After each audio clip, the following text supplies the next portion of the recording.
What's going on, everybody? This is Josh, and this is a season one recap interview. And I am joined by the season one champion, ABA Finals champion, the Phoenix Suns owner, Magic. Magic, congratulations. Oh, thank you, Josh. It means a lot to me to have beaten everybody. Yeah. Um, it was a hard road, not one traveled by many. In fact, traveled by nobody because I won Hey, and no hey, one else did. hey! Nobody likes a bragger. Don't live in the past. We don't we don't take kindly to people that like to bring up past accomplishments. But no, seriously, we were talking a little bit off the air, and it's like, ABA is kind of a weird landscape because, if let's just talk about AFL for a second. If you do what Prime did and you go to the playoffs and you beat Nino, and then you beat Stokes, then you beat Edub in the Super Bowl, like, in your heart of hearts that, like, man, I just went through a murderer's row, and then, like, that means something to me because you have history to go on. Or when you have my Super Bowl where I beat KJ, but I managed to avoid playing Stokes or Nino. It's like, man, I got kind of lucky with some matchups. The hardest guy I had to go through was probably Joker.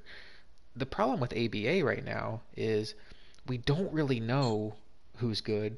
We don't really know what the separation is because we're all fairly new at this game. Like, I was telling Magic offline that, well, it could very easily be that we get 3 or 4 more seasons in and Cody just rattles off 3 or 4 championships in a row, and Magic will be like, holy shit, that series win over Cody was way more clutch than I thought.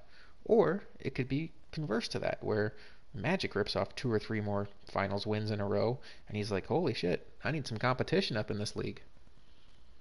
So it's just interesting as we try to figure this all out. Sorry, I felt like you were going to say something there. No, I was just gonna say, yeah, it's really interesting.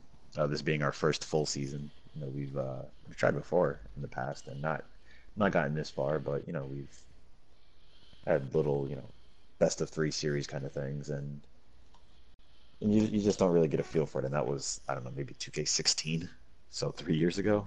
So yeah. And there's something to be said for being the first winner. Ridge won the first Super Bowl in AFL, and I think that's cool. It's You go back in history and the first winner. Now, who knows what's going to happen with ABA? My hopes are that it goes on for several 2Ks, and it seems like we're all really enjoying it. It's a nice break from Madden. The game gives us, in my opinion, a better playing experience than Madden. And if this ends up being something that becomes an annual tradition for us, it's always going to be Magic won the first finals. Well, Magic, let's talk about your path to get there. I'm going to go short version of the story first, and then we'll go through series by series and talk about it. So in the first round, in 3 games, you defeated Joker's Sacramento Kings. And then in the second round, the big matchup against Cody's Boston Celtics, you beat him in 3 games. And then in the championship round, you swept the Washington Wizards and Fisher. Now, what I thought was most interesting about that is you really had to scrape to get to the finals. You lost the first game of both series, both to Joker and to Fisher. And if I remember correctly, Cody. oh, I'm sorry, and to Cody. And if I remember correctly, were both games blowouts? Cody for sure was a blowout loss. Was Joker a blowout loss? Oh yeah, yeah, yeah. Joker mopped me. Is that a thing? Is So that what then, people do? so then you recover to go on, and it's like, okay, so everybody's waiting for you to lose the first game to Fisher, and then see what happens, and you come out and you just blow the doors off of him. So now let's go back to the first series against Joker. It's a 3 game series, so obviously you have the 1 game buffer to lose. You come out and you get stomped right off the bat. So what are you thinking going into game two, which is tipping off about 2 seconds after game one ends? Um, so game one ended, and I did not play offense very well. Joker got out in transition a lot. He got out a lot of open shots. Um, I think because of my offense. My offense was so bad that my defense couldn't set up and give him problems. So game two is starting. So game one ends. I turn off my stream. I go to coaching adjustments, and I just put in a bunch of different stuff. And then as the game two is loading, I just think, if I'm gonna lose, I've got to I've got to lose like throwing everything I have at him. And if that's not good enough, then that's just not good enough. But I can't play like I did in game one. So the very first play of game two, I win the tip. and I bring the ball up with Steph, and I just pull up from three, and he hits it. And I was like, yeah, this is what game two is going to have to be. I'm leaning on Steph, and I'm going to lead on Embiid, and fill in where I can fill in. Um, that's not usually a style I like to play. I like to move the ball around, find an open shot, and not just rely on, hey, this guy's just a lot better, so I don't care if he's open or not. I'm just going to pull, which is why you see Steph averaged like, I don't know, 22 points a game or something like that, but he led the league in assists. And my other point guard was second in the league in assists. So I like to move it around a lot, but when your season is on the line, it's like I'm gonna have to change because clearly that didn't work in game one. Well, yeah, there's something to be said for that. It's like, okay, yeah, in the regular season, you want to try to, be smart about it and run plays, but when your season's on the line, when you're in the playoffs, you can go to bed at night and sleep like a baby if you lose because you tried to force feed Steph Curry or Joel Embiid. But if you're just letting the shot clock wind down and not really getting any open shots, and all of a sudden TJ Warren is sitting there with the ball in his hands and he has to throw up a contested shot every possession, well, it's you're going to really have some regrets if it's like, man, why didn't I draw up more plays for Steph and more plays for Embiid? I said jokingly, not really jokingly, but I remember saying on the semifinals preview show when you were getting ready to face it off against Cody that um, I felt like Steph was the wild card for you because of the fact that you hadn't run your offense through him very much. And as we go into game three, I think Joel Embiid was the MVP of the first series because you even mentioned it was the first time you were mic'd up. That you said this game's going to all come down to the offensive and defensive glass because you knew you weren't hitting shots very well. This is going into game three of that series, but you needed Embiid to be a monster, and he was a monster in game three on the glass for you, giving you second chance shots. Yeah, I go back to it. I think I play good defense. I think I play good offense. So by that I mean I play good enough offense where I get dudes open to miss open shots. So if you watch a lot of my streams, it's like, wow, all these dudes are open, but he's not scoring points. So it really comes down to I need people who can defend and stop the other team from scoring and just give me enough chances to get a rebound and kick it out or just go straight back up. Um, I think Joel Embiid, getting him changed my entire season. I don't know what my record was once I got him. I don't think it was that impressive, but it gave me someone who could play defense on the inside, who I could just give it to when nothing else was going, and he could rebound. And Aiton, he's fine. He's good. He won Rookie of the Year. I had a lot of those stats, but he didn't have the defense that Embiid had, and he didn't rebound like Embiid rebounds. And as someone who misses a lot of shots, I need rebounds. Mm-hmm. And that was So evident. just having just hmm? Oh, I'm sorry. Go ahead. so just having someone in there that it's like I know that if the other team tries to drive in, I feel pretty confident that he's going to contest a shot, maybe get a block. And if I missed a shot, I feel reasonable that I can get this offensive rebound and run another set if I need to. And He also has posterizer, I think it goes which is hand in hand fantastic. with Curry too, and maybe to a lesser extent Harris, but with Curry because you're not the kind of person that's just going to go down there and pull a Fisher, and we'll get into what Fisher did with KD, where it's just chuck it up and hope. But when you have a guy like Curry who can shoot like that, there are times when you need to shoot even though he's not open because it might fall. And when you have a glass cleaner like Embiid down there that can maybe bail you out if you shoot up a bad shot and miss, it gives you more confidence to put up a bad shot or a shot that you feel is bad when you're going up for it if it feels like it's contested. So Magic, you went into game three against Joker on the road. You got blown out game one. You win game two. You're on the road now in Sacramento, and this was the first time in this playoff run that we saw the unveiling of the black jerseys. Talk about that. um, Listen, it was his win or go home. So we pulled out the black jerseys. This is an homage to the Washington Wizards, who are perennially disappointments. They went into a Celtics game wearing black last year, saying, "Hey, we're putting them to rest," and it didn't work out for them. But I like the idea and I like the confidence. I think I was scrolling through my jersey options, and I wanted to go with the '09 to '13 Suns jerseys because they remind me of such a fond time in my life. back when I was still a fan like you guys. And I saw those black ones, and I go, you know what? This is what it's got to be. Gonna try to put the Kings away, and what better way to do than dress in black? Well, a little history lesson that the New York Giants showed up to the Super Bowl against the Patriots the year the Patriots were undefeated, wearing nothing but black. And they asked Strahan about it. He was like, "We're going to a funeral. The undefeated season dies this week," and they pulled it off. So, baller move by you. So let's get on to the second round. You're matched up against Cody. Cody had 4 losses all year. He's loaded with guys like LeBron James, DeRozan. He has been unstoppable with LeBron, and you know you're gonna have to play your best basketball. You're coming off of a big win over Joker, and you go out game one, and the final score is a blowout, but it was close through about three quarters, 3.5 quarters, and he pulls away late. But the final score was a blowout, and all of a sudden, familiar situation for you. You're down in a series 0-1 in a blowout fashion. So, what are you thinking after this game heading into game two? So after this game, I thought back to game two, where I don't know if it was in the middle of the game or after the game that I saw. I think you had commented on Joker's post for game two that you think home court advantage is real. And as I was playing that game against Joker, I thought, man, my crowd is really into it. We're getting a lot of stuff done. So I thought back to that, and I was like, I hope it's real. And you know, that was a that was the same thing. I'm the 5 seed, so I never have home court. So I turn off my stream. I go back into my adjustments. I had made adjustments before the game about how I wanted to play LeBron and DeRozan because I know how Cody likes to play with those guys. Clearly, I mean, they'd worked, but not well enough, which is why I was down 0-1.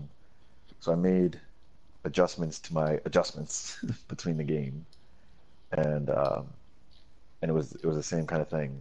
I thought I played mostly good defense, and it was a play here, it was a play there, it was a pass to the wrong guy at the exact wrong time, so he can get out and run. So it was I just had to clean things up, but I think I can beat this guy. Um, I mean, obviously, I think that going in, but Mm-hmm. you see a guy who lost 4 games in a month, and it's like, great, I have to beat him twice in the next hour. Right. It's like I think I can do it, but like odds are I'm probably not going to do it. Right, and you Um, weren't you weren't just down 0-1 to him. You got swept in the regular season too. So there is a yeah, psychological thing there where you're wondering, all right, is this guy just better than me? yeah, he's one of the 2 people that I remember sweeping me. Maybe 3, but I remember 2 for sure. Um, but my roster was different now, so I was like, oh, I'll get him. And he man, that was tough. That was a tough series. He plays very good defense, and I just happened to get enough guys open in game two and managed to force a game three. I thought this was a Steph Curry series, especially game three.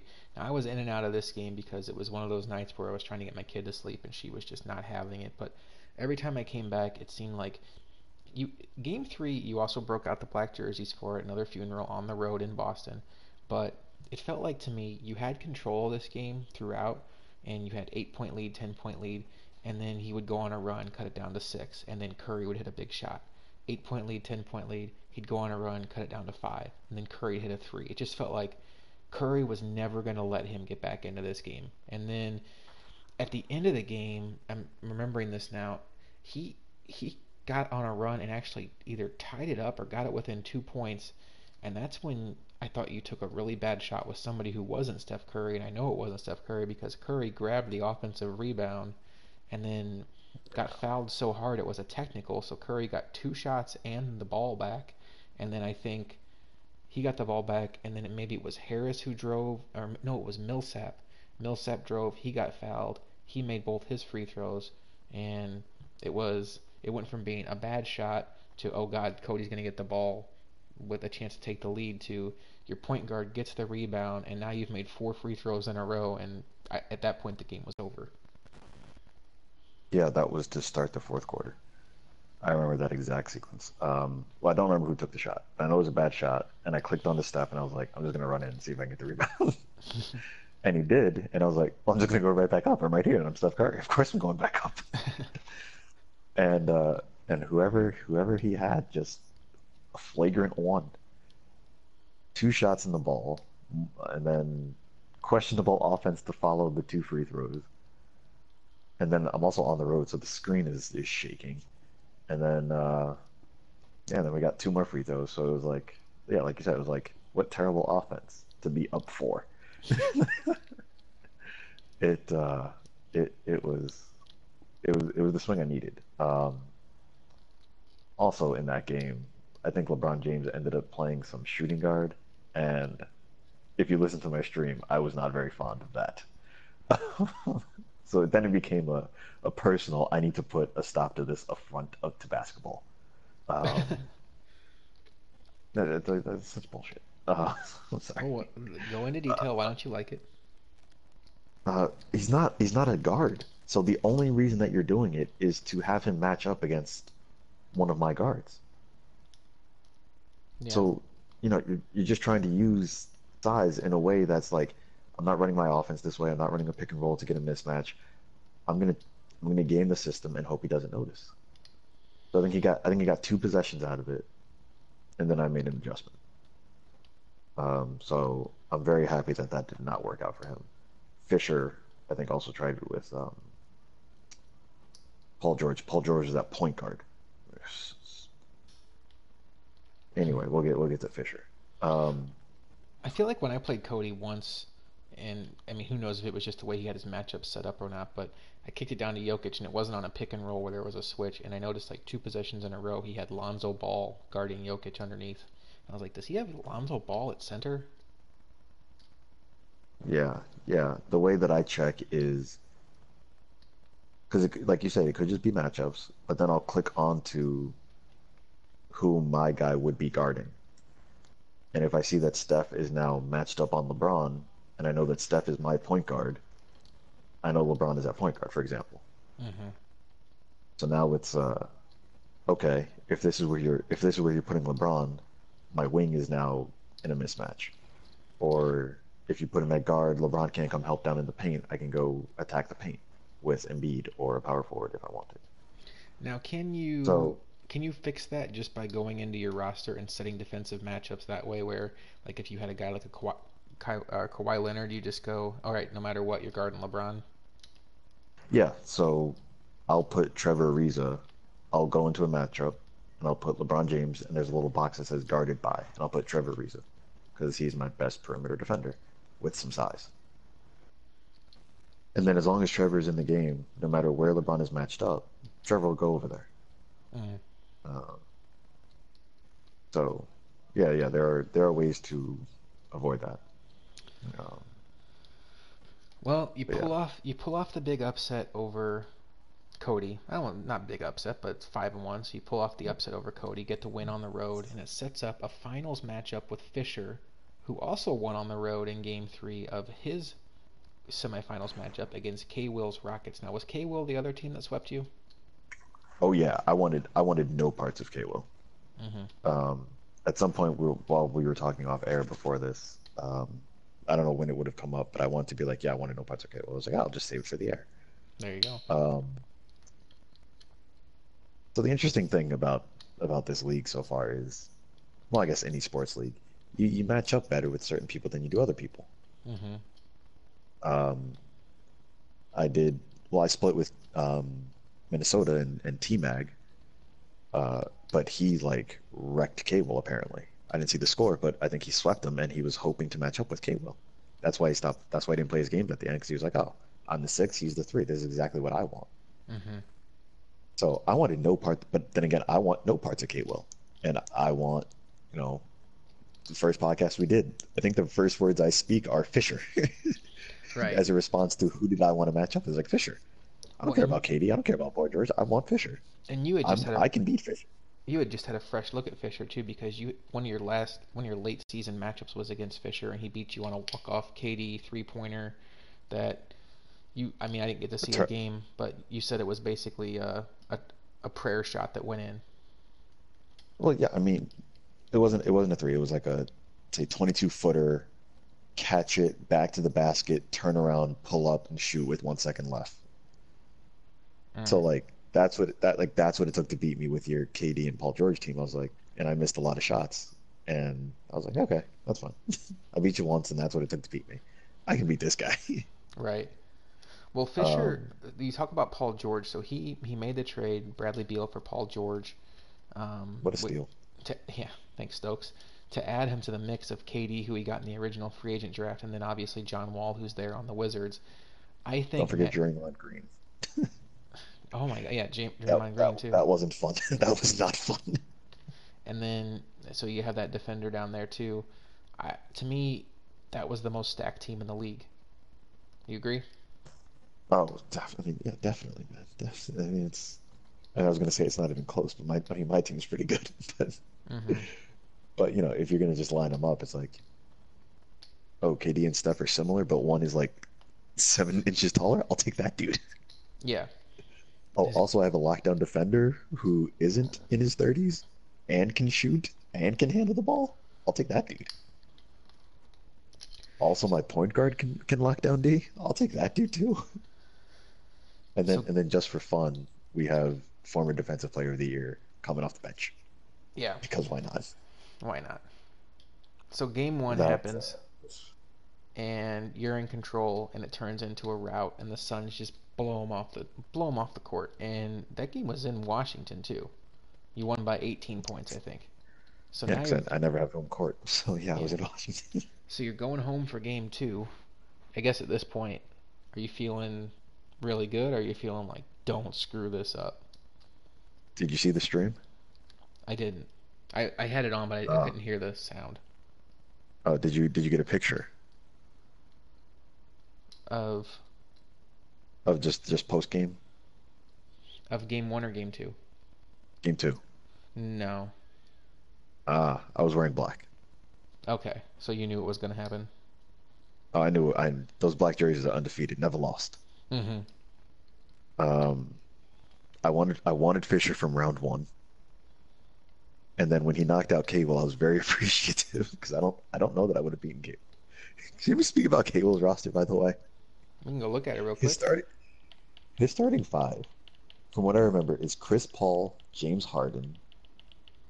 Um, I forgot who his three is, He's got Blake and then Griffin, Blake Griffin Capella, and Clint Capella. Who is his small forward? It's uh, someone good, isn't it?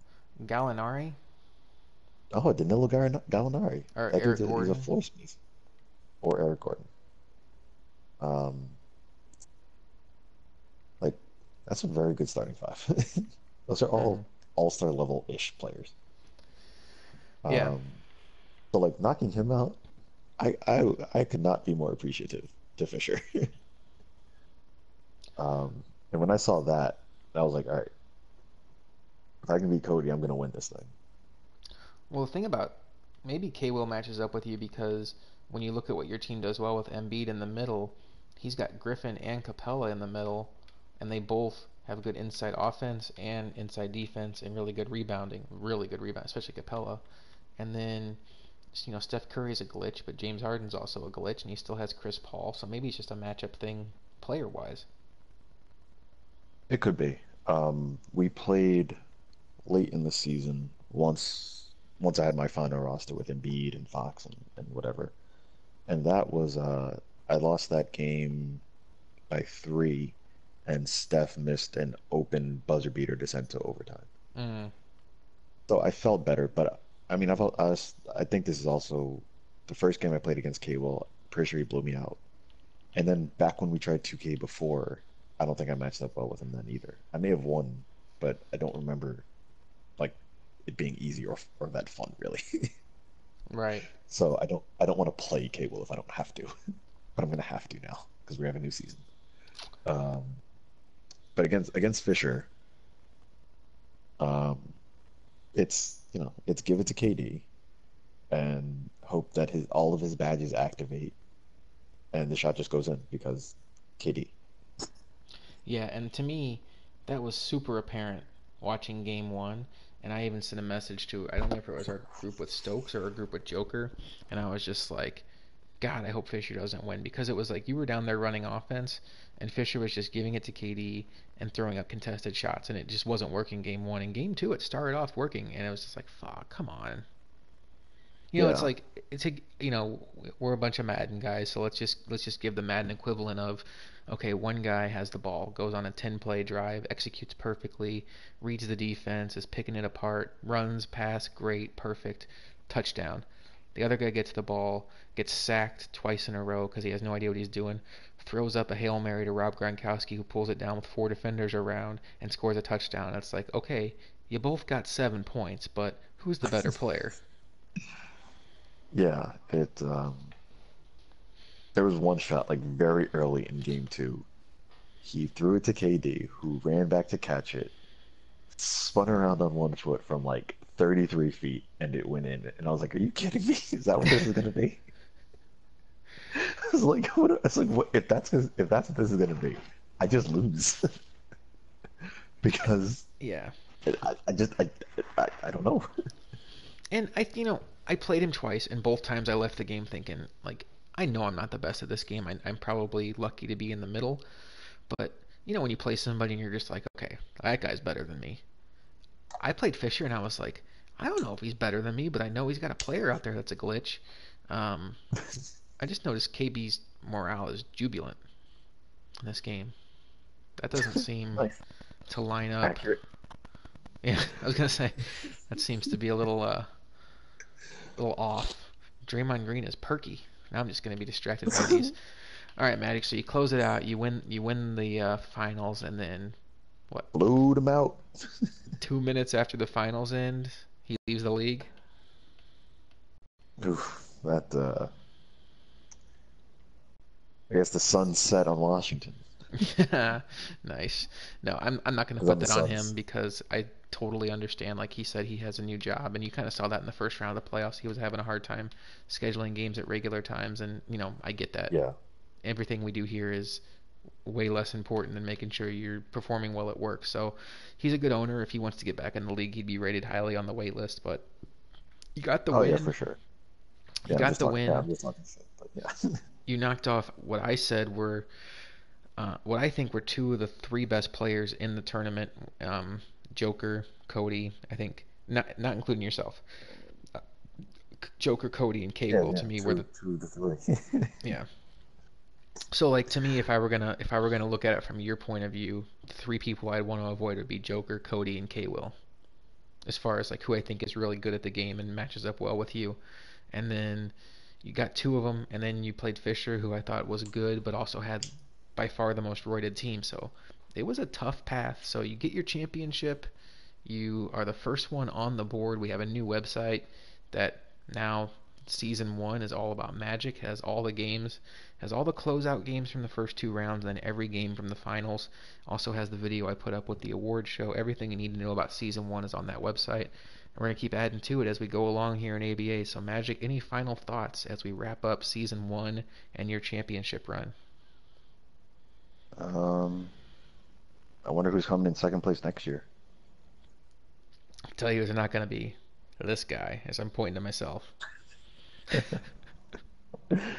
Hmm. Maybe like me being I like, no this I guarantee you the Bills are not going to lose a Super Bowl next year. Guarantee it. I'll take that bet. The Bills are undefeated in the Super Bowl in the last 25 years. Hey, that's better than the Patriots. That's true. They have what? Scrubs. They have what? Three losses? Bums. Three? You know, Is I it don't only three? I don't know if we're going to do a season 2 preview show or not cuz tomorrow it's Sunday night and we're recording this actually Monday morning. And we have our Yeah, it's coming draft. real close. We have our draft tonight. So I mean, there's going to be games tipping off maybe even as early as tonight, but probably more so Tuesday. I don't know when we do a preview show, but if I had to predict who I think's in a power seat going into season 2, obviously your Suns are coming back fully stocked. I think Stokes is going to elevate himself up into that playoff mix. Um, I mean, his team is really bad though.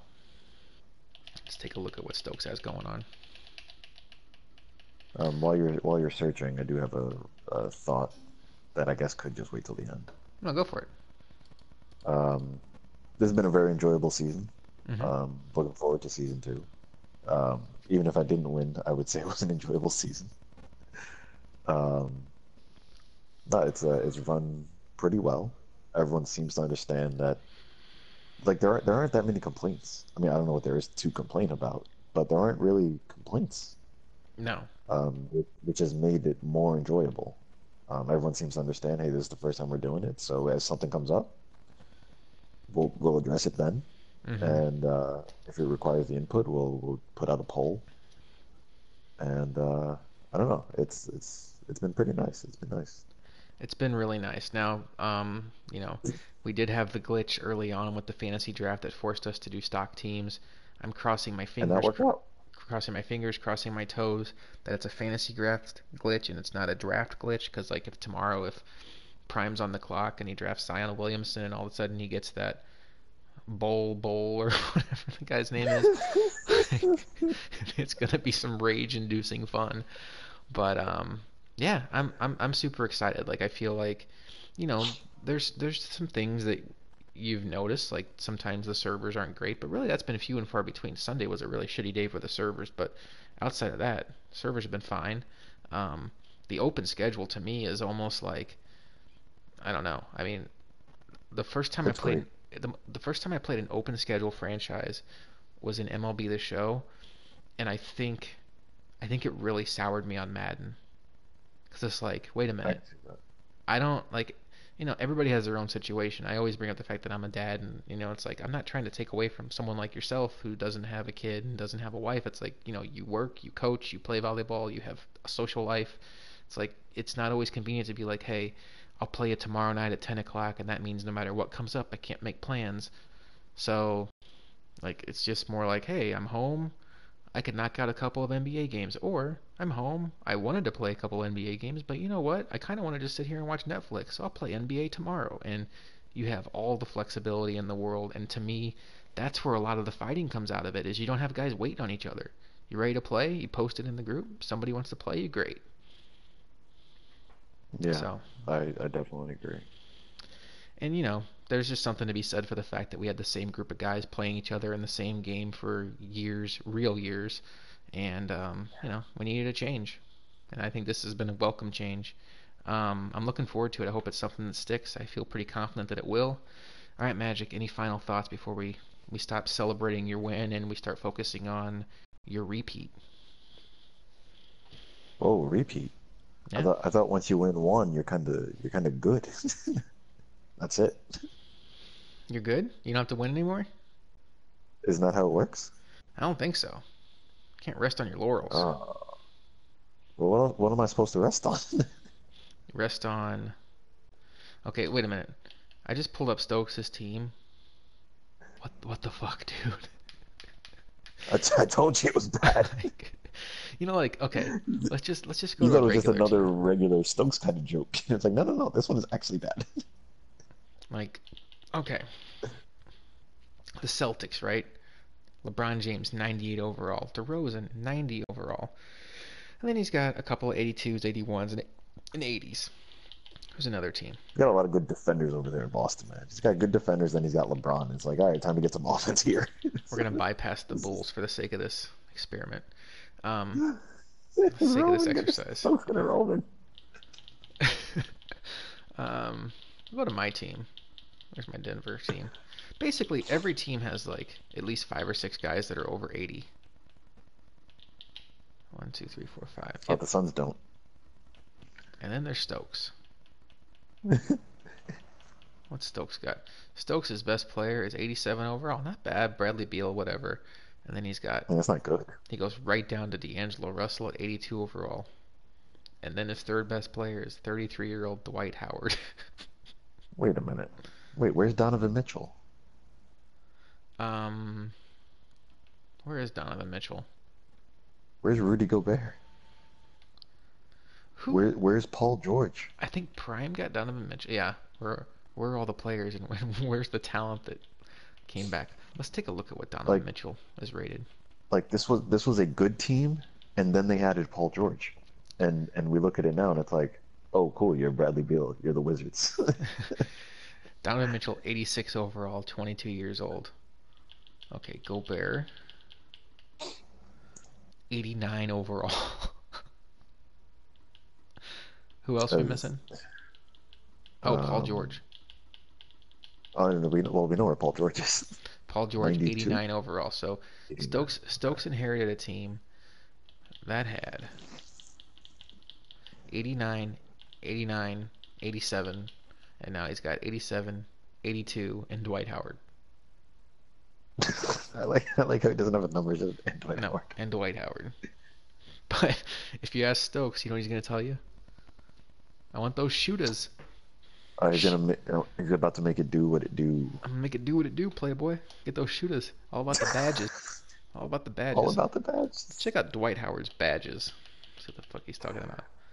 Bruiser, hustle, rebounder, pick and roller, putback king,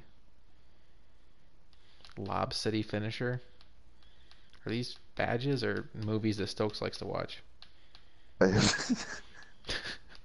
Rim protector. All right, I gotta get out of here. All right, so. All right, guys, if you're listening to this, congratulations to Magic. Congratulations to all of us for finishing season 1. We're on our way to season 2. And we will talk to you next time. And next time we talk to Magic, we'll no longer be celebrating his win. We'll be talking about what's going on in season 2. So, Magic, congratulations one last time. Go Suns.